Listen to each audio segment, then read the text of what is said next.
CAQH Core. It is my pleasure to welcome you today to our voluntary course certification webinar with guest speakers from Alabama Medicaid. Before we begin, I'd like to mention some logistical items. You can download a copy of today's presentation from the CAQH.org website. To do so, navigate to the Core pull-down menu at the top of the CAQH.org welcome screen and select the Core Education Events page. A link to the PDF version of the presentation can be found under the listing for today's webinar. On this slide, you can see a screenshot of the attendee GoToWebinar dashboard. You should see something that looks similar to this on the right-hand side of your computer desktop. When joining today's session, it's possible you may have joined the audio portion of the webinar using your computer speakers by default.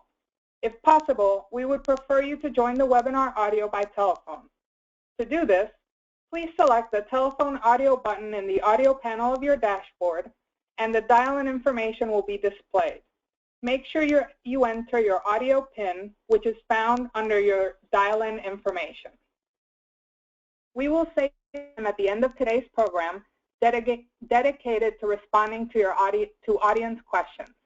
You're encouraged to submit your questions at any time during this webinar by typing them into the questions panel on your dashboard. We do ask that when you submit your question, you identify the type of organization you're with so we can give you a more accurate response. We would like to thank today's guest speakers, Renee LaRosa, MMIS Project Manager from Alabama Medicaid, and Sarah Viswambaran, Title 19 Manager and Business Analyst from Hewlett-Packard Enterprise. HPE is the fiscal agent for Alabama Medicaid. So today we will start off with a presentation from our CAQH course staff, who will give us an overview of course certifications and the unique considerations for Medicaids who want to course certify. That will be followed by a case study presentation from Alabama Medicaid. We're really happy they're joining us today to share their experience and lessons learned. So let's begin with our first presentation by CAQH Core Senior Associate Taha Anjarwalla. Taha? Thanks for the introduction, Jessica. Today I'll be providing an overview of core certification and demonstrate the impact core certification has on the industry. Next slide, please.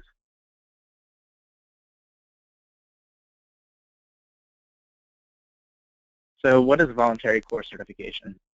In background, core certification means an organization has demonstrated that its IT systems or product are operating in conformance with the specific phases or phase of the core operating rules. As a program, we really think it's the gold standard of how a certification program should be administered. What makes core certification unique are the multiple parties involved in the development and execution of the program. If you look at the right side of the screen, you see 3 sections that highlight elements that form checks and balances for the program. First, this is the most distinct part of the program, is the actual requirements necessary for an entity to demonstrate conformance to the operating rules, or the actual test questions which were developed and voted on by the industry. In general, in any industry, whenever there is a set of standards or rules, there always follows the question of how compliance or conformance is defined. If you understand the basic rules, how can one be sure that you are following these rules? For the CAQH core operating rules, the industry has come together to develop the actual test that an entity or product has to pass in order to know that it is conformant with the operating rules. These requirements are contained in the document called the Core Certification Test Suite. In the same way the CAQH core operating rules were developed by the CAQH core participating organizations, the Core Certification Test Suite, which contains the test questions, were developed by CAQH core industry subgroups and work groups and voted on by entities that actually create, use, or transmit these transactions. This industry, deciding for industry what conformance actually means. In the second section is the third-party testing vendors. And entities go to a third-party testing vendor for the actual conformance testing on the operating rules. This is much like a high school student going to the College Board to take the SAT college admission test. This is a commercial vendor that is separate from the industry representatives that developed the core certification test suite and separate from CAQH Core. Any entity that is interested in becoming a CAQH Core authorized testing vendor is able to do so by following guidelines established by CAQH Core. Lastly, in the third section, CAQH Core administers the whole program. This includes authorizing the testing vendors that provide the standard test and giving a thorough review of the entity's application and testing documents before awarding a core seal. These three elements with their respective divisions of labor make core certification distinct from all other programs. So with the balance of power and a system of redundancy in place, this is what makes core certification the gold standard of the core of certification programs. Next slide, please. So this slide highlights the various stakeholders that have achieved voluntary core certification. Some of these examples include commercial health plans, state Medicaids, hospitals, provider associations, clearinghouses, practice management systems, and banks. So I would also like to call out that we have exceeded more than 235 certifications to date, and we have many more in the process of becoming core certified. Next slide, please. Now I'd like to highlight and call out those state Medicaids that have either become core certified or in the process of pursuing core certification. So in the blue section, you can see that those Medicaid agencies that have already become core certified. I'd like to call out Georgia Medicaid and Texas Medicaid, who are our most recent Medicaid agencies to achieve core certification. In the red section, you can see those Medicaid agencies that are in the process of becoming core certified, and as you can see on this list, there are quite a few Medi-Cal plans that are near completion of becoming core certified. In the green section, these Medicaids have registered to test with the CAQH Core authorized testing vendor, and as such, these entities have decided to test their systems with the testing vendor to test conformance, although they have not yet pledged. Overall, core certification touches nearly 16 million covered lives across the Medicaid population in the United States. Now, I'd like to hand the call over to Core Certification Senior Manager, Matthew Albright, to walk us through the next few slides. Thank you, Taha, and congratulations to all those state Medicaids and Medi-Cals for pursuing or becoming core certified. I do want to tell everyone that those certified Medicaids and Medi-Cals are actually bargain shoppers. For state and federal government entities, the core certification fee is waived, so core certification is free for all phases of the operating rules for Medicaids. And another reminder, testing with the third-party core authorized vendor EdFX is also currently free of charge. At this time, EdFX offers the conformance testing for core certification to all entities at no charge. So there's really nothing to lose for Medicaid and other government entities to explore core certification, even if they just want to find out how close their systems are to being in line with the operating rules. Next slide, please. And it's not just HIPAA-covered health plans that can become core certified. Core certification is offered to health plans, clearinghouses, providers, and vendor products and solutions. Core certification is offered basically to any entity or product or solution that creates, transmits, or uses the transactions that the current operating rules cover. I think we have an echo there. This includes the eligibility transactions in Phase 1 and 2, the claim status transaction in Phase 2, and the eligibility transaction in Phase 2, and a healthcare payment via electronic funds transfer and electronic remittance advice that we find in Phase 3. You can also see here that Phase 4 certification will be available soon, this summer that is. Phase 4 certification covers operating rules for healthcare claim transactions, premium payments, enrollment and disenrollment in a health plan, and referral certification and authorization, or prior authorization, as it's mostly referred to. So we hope to see you all there for Phase 4 certification. Next slide, please. We've had a lot of questions on the ACA mandated HHS health plan certification of compliance lately. And just to level set, the ACA mandated HHS health plan certification of compliance is the program that was mandated in the Affordable Care Act, in which all HIPAA-covered health plans must certify to the Department of Health and Human Services that they are compliant with the adopted standards and operating rules for the HIPAA transactions. If health plans did not do this, if they did not certify, the Affordable Care Act outlines substantial penalties. Now, that federal program is very different from voluntary core certification that we are talking about here. Voluntary core certification has been in existence since before the Affordable Care Act, and CAQH Core has long been the administrator and certifier of CAQH Core operating rules. Now, core certification was proposed in a proposed regulation on the ACA mandated HHS health plan certification program 2 years ago as a proposed document that health plans could use to demonstrate they are compliant with the standards and the operating rules. However, we have not seen a final rule that mandates that yet. And in fact, HHS has just recently come out with a notice in the Unified Regulatory Agenda that they expect to publish a new proposed rule on the program this April 2016. So you see that blue strip there at the bottom box.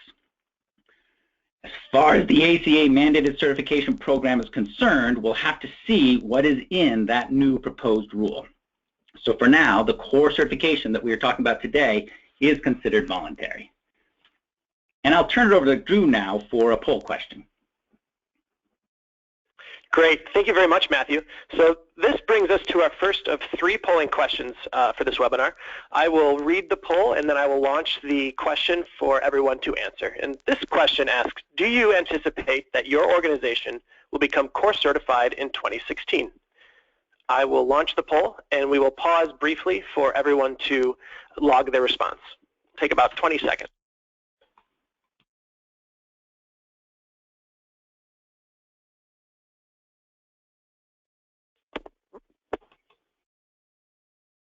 Take about 5 more seconds.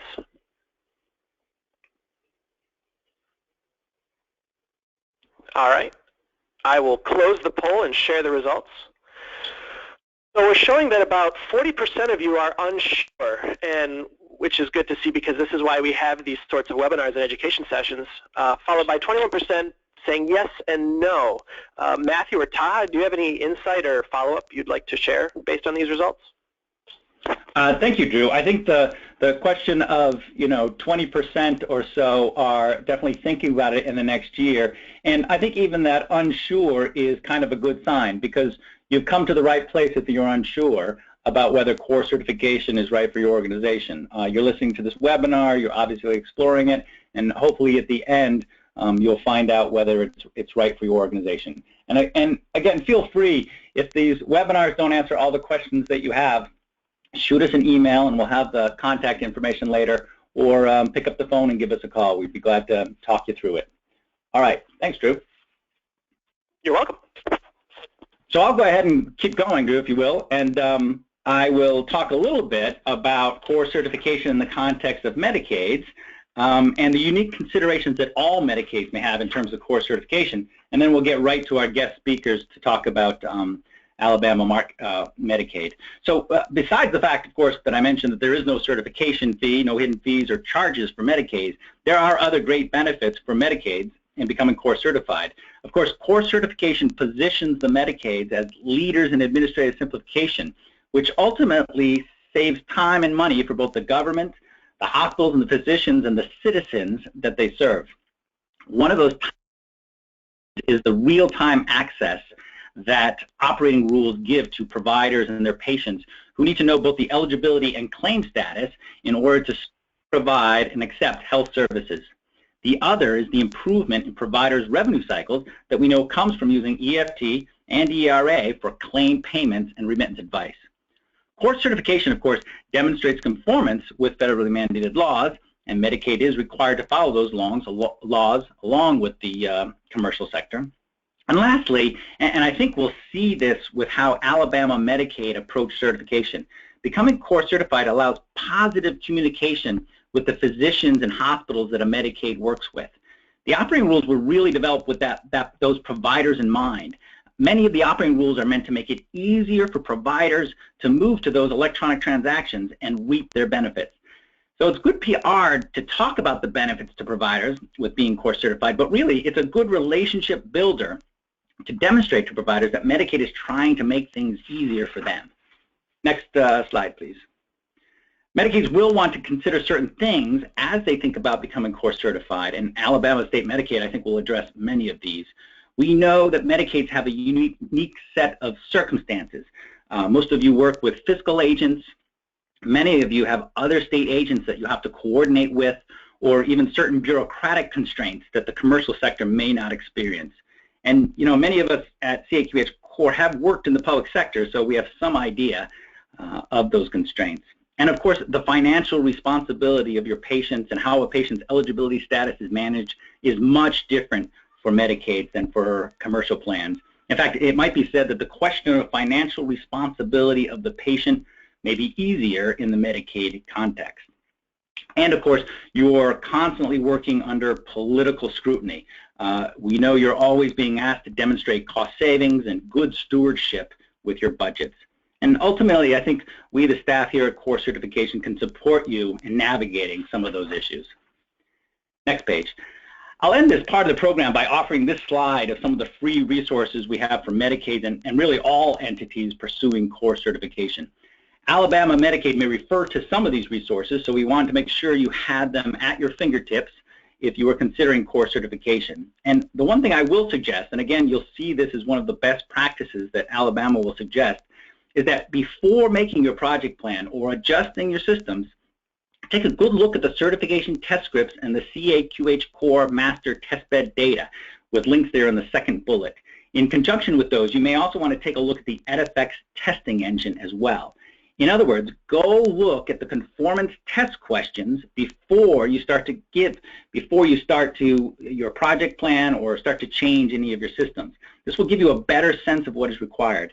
Core certification testing is literally an open book test. You can go see the questions right now for free, so you'll be able to see whether your organization is ready for conformance testing, and if not, what still needs to be worked on. So let's go ahead to another polling question. Great. Thank you, Matthew. So this brings us to our second poll of the webinar. Just like last time, I'll read it and then launch the poll for everyone to answer. And this is, how many of your business partners or the product services you use are Core certified? I will share that poll, and we'll pause for a brief moment for everyone to respond.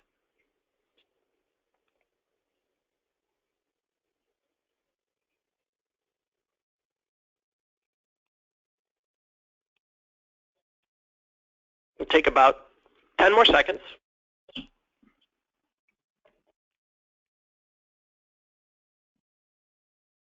Take about 2 more seconds, and then I'll share the results. Okay, I will close the poll and share. So Matthew, it looks like 57% registered that they don't know, and I should say that there are 67 attendees on this webinar, so a little over half said that they don't know, followed by 33% said some. Do you or Taha have any response or insight to these results? Thank you, Drew. And I guess all I'd say is, it's a great question, and it's a great question to ask your vendors or your clearinghouse or the solution that you're using, whether you're a health plan or provider, to ask the entities that help you conduct these transactions. So even if you don't think that Core certification is right for you, or you're under certain constraints now where you can't pursue it, really many of the entities that help you conduct these transactions should be Core certified, or at least they should have a very basic idea of the operating rules and be compliant with those operating rules. So I think this is an interesting response to it, and I would just urge people to turn around and ask their vendors whether they are Core certified. Thank you, Drew, and I'll turn it back to you. Great. Thank you very much, Matthew.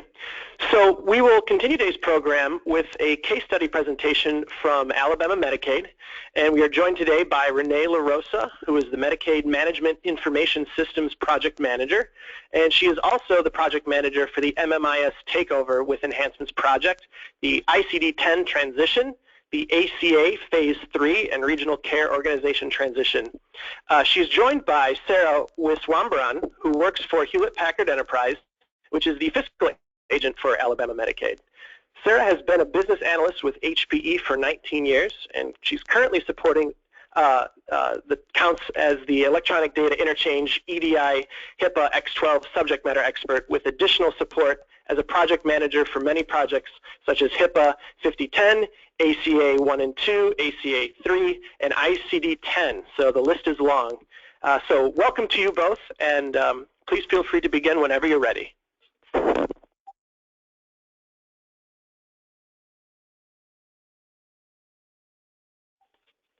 There's Sarah, you guys.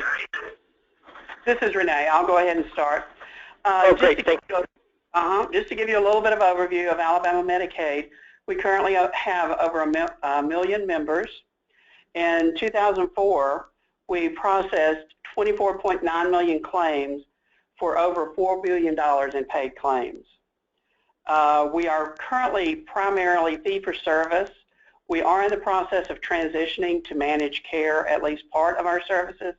That's a big project that we currently have going on.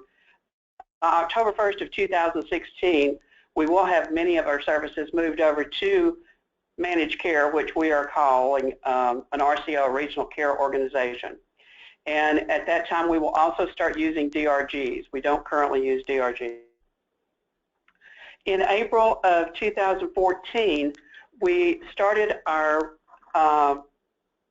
operating rules, our planning for our operating rules, and at that time, CMS did not currently have all of the rules defined. So we felt the best way to go was to go with the CAQH core certification. And because of that, we put it in our contract with HP for them to do the certification for phase 1, 2, and 3. And the certification process was actually handled by HP. So at this time, I'll turn it over to Sarah with HP, who handled the certification process. Sarah? All righty. Next slide, please. All right. Well, good afternoon, everybody. Again, I'm work with the fiscal agent with the Medicaid agency. I work with HP. And I'm just going to kind of go over some of the processes we went through as we entered into the certification process and how we approached it, some lessons learned that we took away from going through that process. So I'm hoping the information you see here today will be beneficial and helpful to you as you consider going through this as well. All right, so to begin, you can see where we reached out to others for lessons learned. In other words, we reached out to other states that have already gone through the certification and found that that was very helpful in talking to them, did they have any tips or lessons learned that they could give to us? So we found that very beneficial and very helpful as we pursued this effort. We estimated the work effort and the schedule. So again, we have to, like everybody, you have to look at the rules and understand them, interpret them, and get an estimate on the kind of work that's going to take to complete your project. One thing we did do is we looked at the CAQH core documentation to really help us plan out our steps needed in our project schedule. Next slide.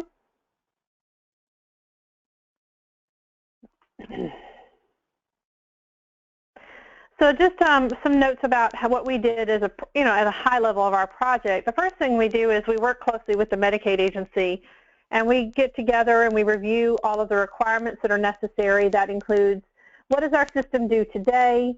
What do the rules require us to do? Where do we see the gaps and changes that we need to make? So the first step is we go to our requirements gathering, and that's what we look at. Next we go, okay, we've got these rules in ACA 3 that we need to be compliant with, and we'd also like to pass certification. What do we need to do to make changes? So for 350, the claim payment advice and infrastructure rule for that particular one, for us, we had to look at the fact that one of the rules said you have to accept a 999 transaction. For most of you might not know what that is. That's just a transaction that says your HIPAA file is compliant or not.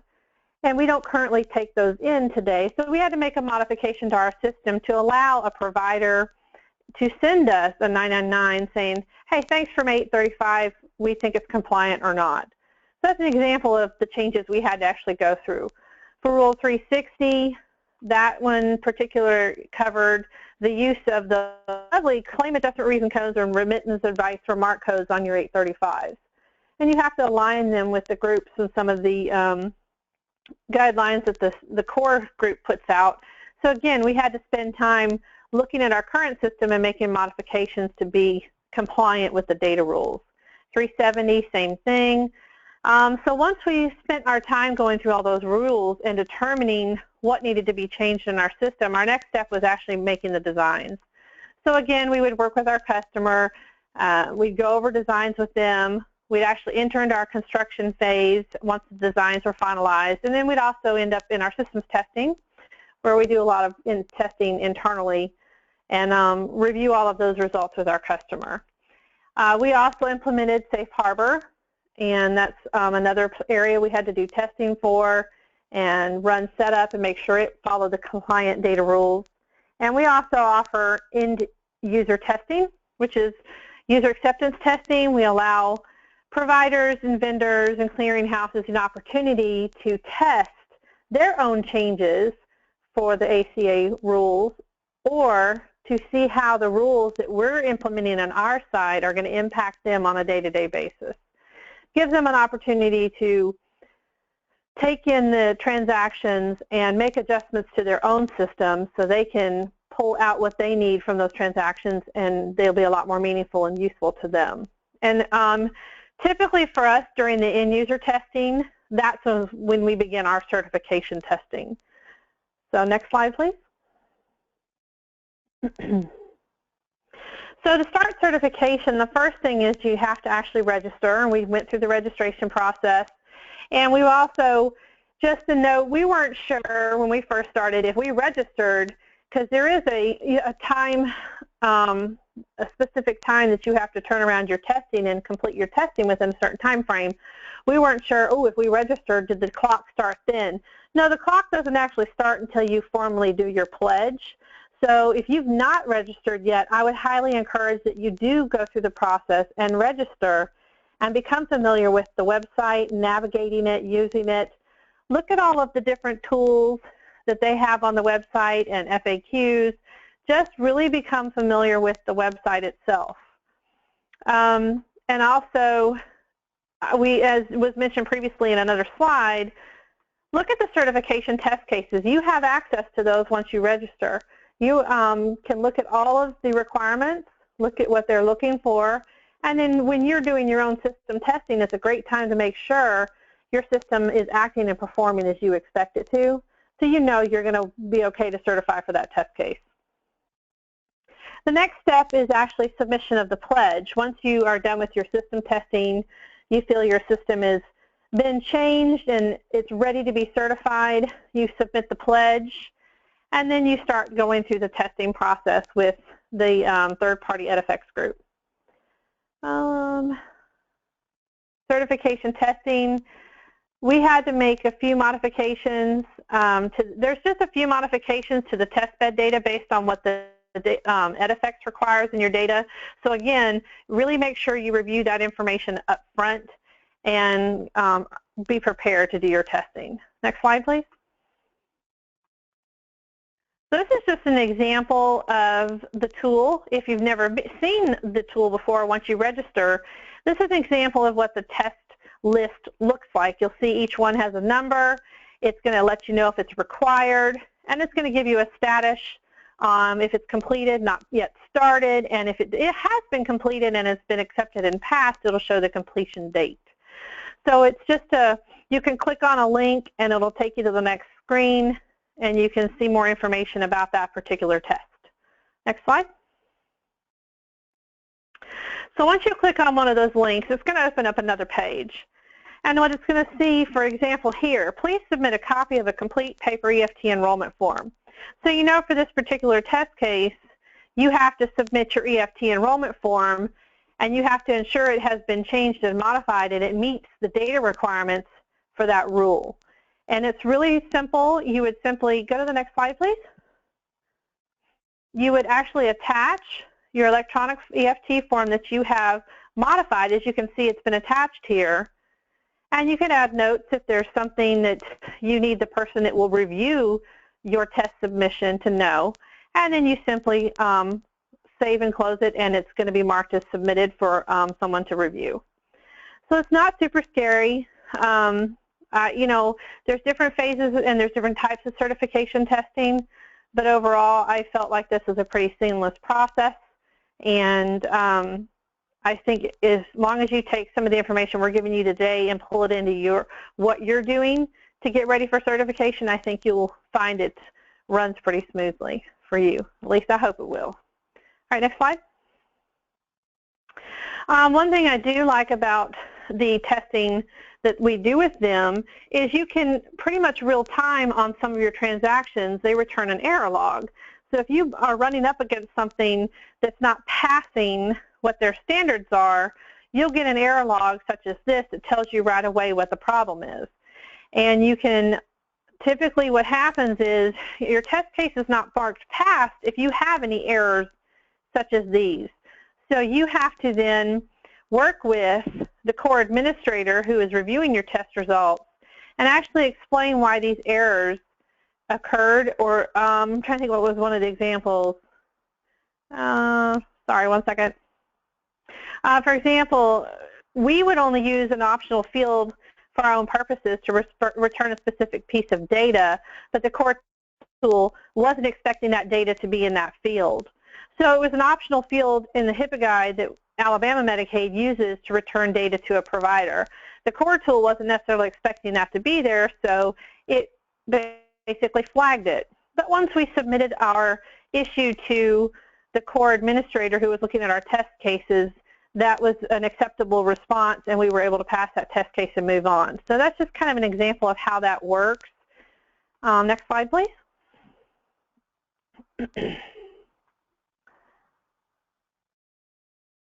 Okay, and one of the last steps you'll do once all of your other certification test cases have been completed, this is the very last one. This is testing complete and certification next steps. And you'll see that all of the instructions here, it shows you how to download the pledge, the different forms that you need to fill out, and it gives you step-by-step instructions on what you need to do to wrap this up and finalize your certification. Okay, next slide.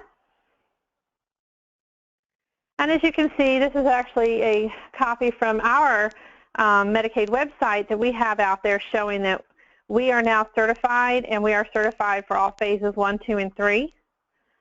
So this is just a slide to show you that once you are certified, you will receive this seal, and you will be able to put this out on your communication and your websites to show the provider community and vendors and anybody else who might visit your site that you are course certified. Okay, next slide. And lastly, I just want to go over some lessons learned. Again, this is what as we've gone through the process of certifying for phase 1, phase 2, and phase 3, these are some of the lessons we've taken away that we think are important and we wanted to share. If the certification test cases are available when your project begins, these need to be reviewed, included in the design, and incorporated into your systems testing. So we feel like that's very important to, again, come out, register, and look at those cases. Ensure an understanding of the EdFX test cases ahead of time, and only write internal test cases for those tests that need to be completed by health plans. Communication is very key to your provider community. We create a web page to communicate, and our document direction on what the provider should know concerning these ACA operating rules and what type of an impact these changes will have on the data exchanges with us, Alabama Medicaid.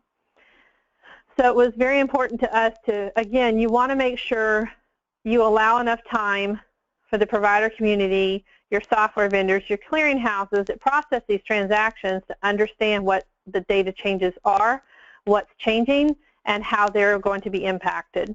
So that next bullet says outreach as much as possible to the provider community. And again, encourage them to test. Testing is extremely important. That, again, gives them an opportunity to ensure that when we do move those changes to production, they're not going to be impacted. So that's very important. Another thing to go along with that, make sure you set up a good test environment. In Alabama Medicaid, we have a copy of production that we allow our providers and clearinghouses and software vendors to use. It gives them an opportunity to test with real data and submit real scenarios that they would do on a daily basis. And lastly, establish turnaround times concerning test issue resolution and email responses with EdFX. We found when we did phase 1 and 2, we ran into some issues where we weren't getting responses in a timely manner. And again, you only have a certain number of days once you pledge to finish up your certification. So I'd highly suggest that, if you're submitting an issue and you're waiting on a response, don't just wait until it shows up. Continue to, email somebody, contact someone, and continue to stay on top of that. Make sure that you're getting your responses in a timely manner. So again, you've got to be mindful of that clock. And again, those are just some lessons learned that we took away from going through the certification process for all 3 phases. I believe that's it for me. Thank you, everyone. Thank you very much. And Taha, we'll turn it to you. All right. Thank you very much, Sarah, for walking us through the process for Alabama, the process on what Alabama Medicaid took to get core certified, and kind of showing us the impact of core certification with Alabama Medicaid. So next, I'd like to call out to any of those organizations out there. If you're interested in learning more about the core certification process, or just in general learning more about what core certification is, please reach out and contact us at core@caqh.org, and we'd be happy to set up a time to talk to you or walk you through the process on how to become core certified. Additionally, we have resources available on our website that can help answer questions related to core certification, which Matthew pointed out on some of his slides earlier. All right, I think I'm going to hand it back over to you, Drew, for the next polling question. Great. Thank you, Taha. Jumped the gun there a little bit here. But this will bring us to our 3rd polling question of the afternoon.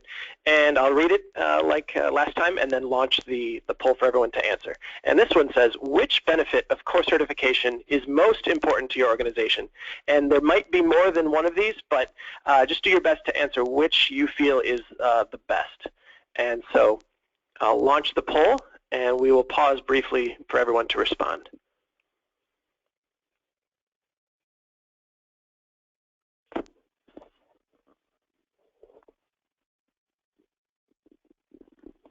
We'll wait about 10 more seconds.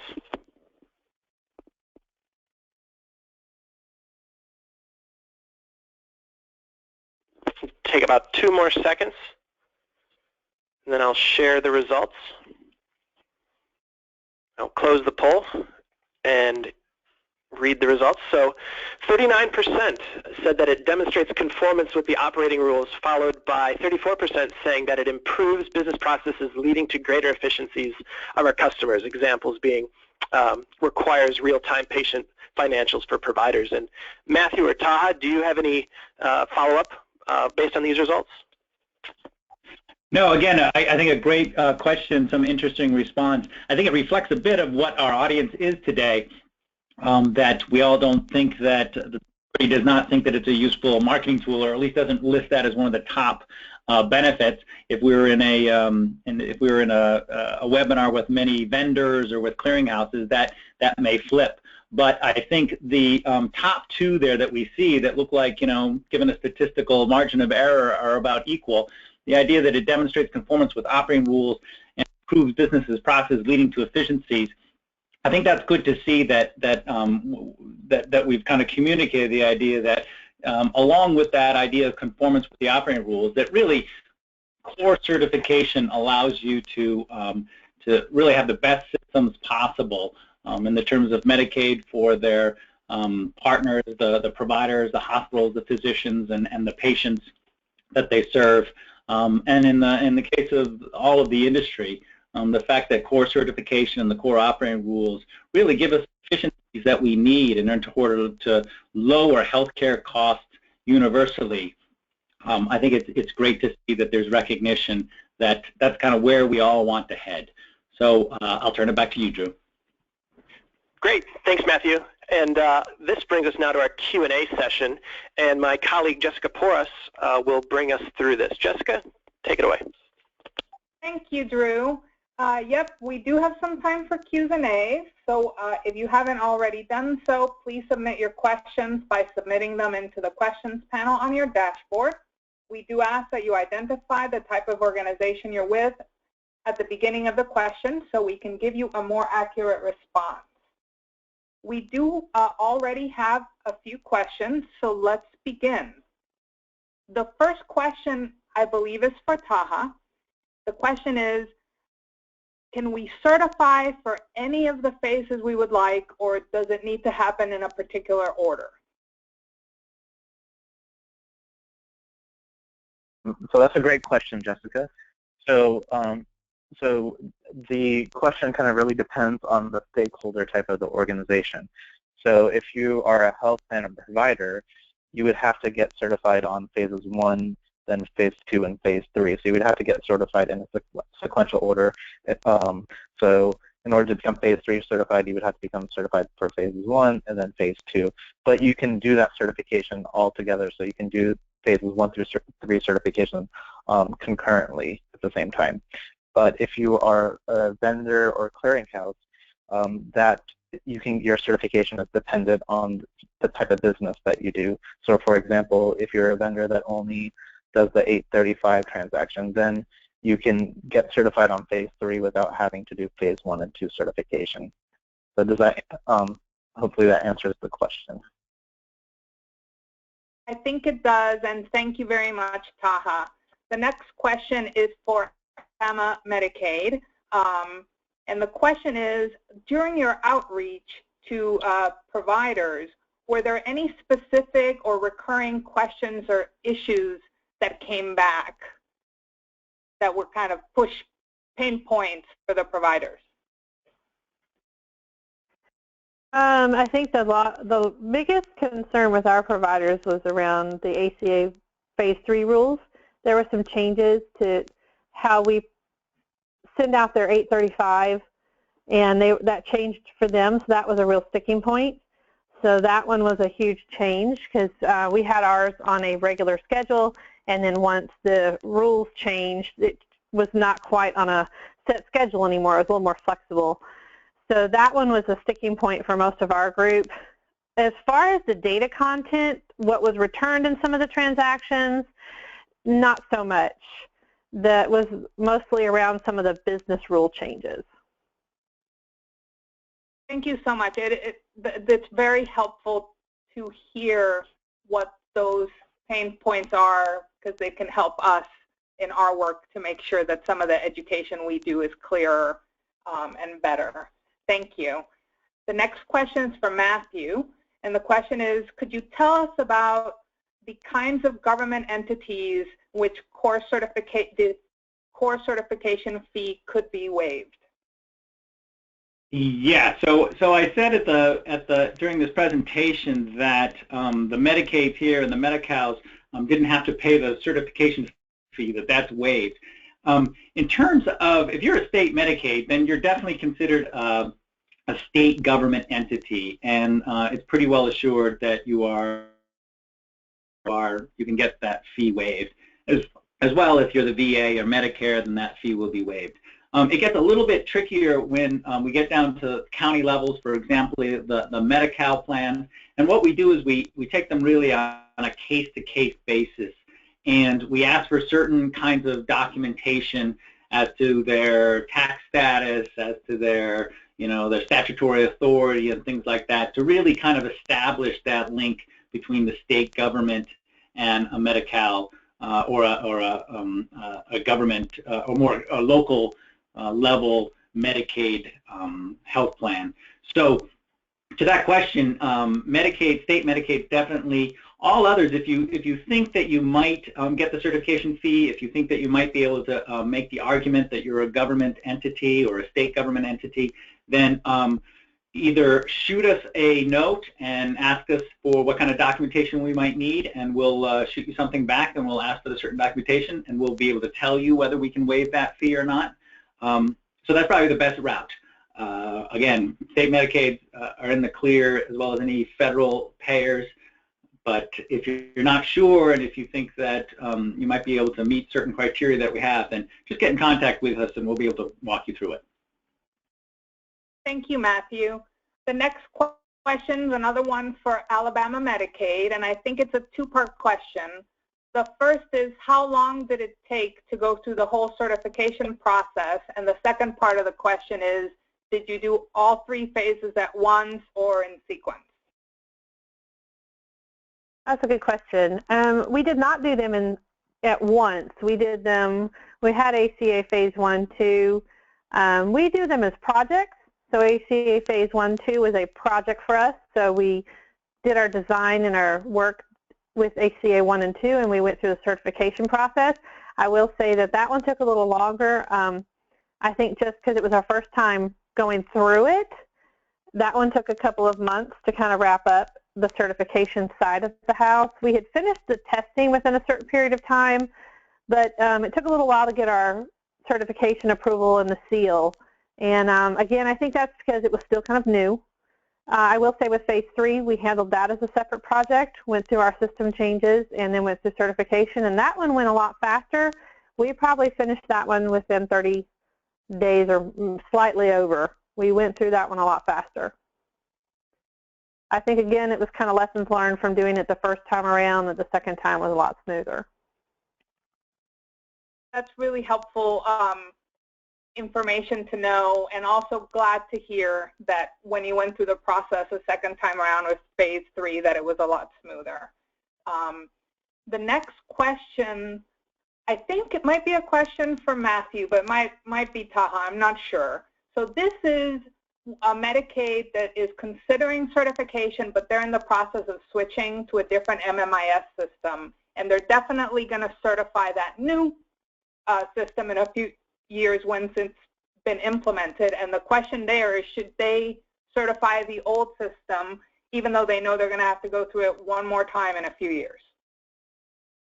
Good. Thank you. And I appreciate this question. This is Matthew. I appreciate this question because I imagine this reflects what's going on with many state Medicaids. They're probably in the process. They've either just completed switching over to an MMIS, a new MMIS system, or they're looking forward to doing it, or they're in the midst of it now. So it's a good question for everybody. And I won't dare to answer the question directly, but maybe if I could give a few considerations. The first is, as Alabama Medicaid suggested, you might want to go in and look at the open book test, right? Look at the test scripts, look what EDIFEX is asking for, look at what, look at the gap analysis, and get just at least a back of the envelope sense of how much you would have to change your old system in order to get it to the point where it could be core certified. And I think that will at least give you some more information to make your decision. You know, as I said earlier, core certification is free. Testing with the testing vendor is free for Medicaid. But of course, upgrading your systems and everything will not be free. And so you really will, that will help you with the decision if you know just how much you have to change, if any. If it looks like your systems are pretty well compliant or conformant with the operating rules and they can meet every test, then there's probably no, other than time and human resources, there's probably no reason not to go ahead with it. But again, I would start with that, what Alabama suggested, and start with the gap analysis. And the other thing I was going to reiterate is that at this time, again, core certification is voluntary. So there's no, they have not established, they have not mandated, the federal government has not mandated a deadline for their own ACA mandated HHS health plan certification. So when considering this, also consider that as of now, we have not heard from HHS any time constraints in terms of when entities will have to come up with documentation of compliance. Again, there's a proposed rule expected in the spring here, expected in April, and we'll probably be better able to answer some of these questions once we get there. But at this point, core certification is voluntary. So I'll turn it back to you all.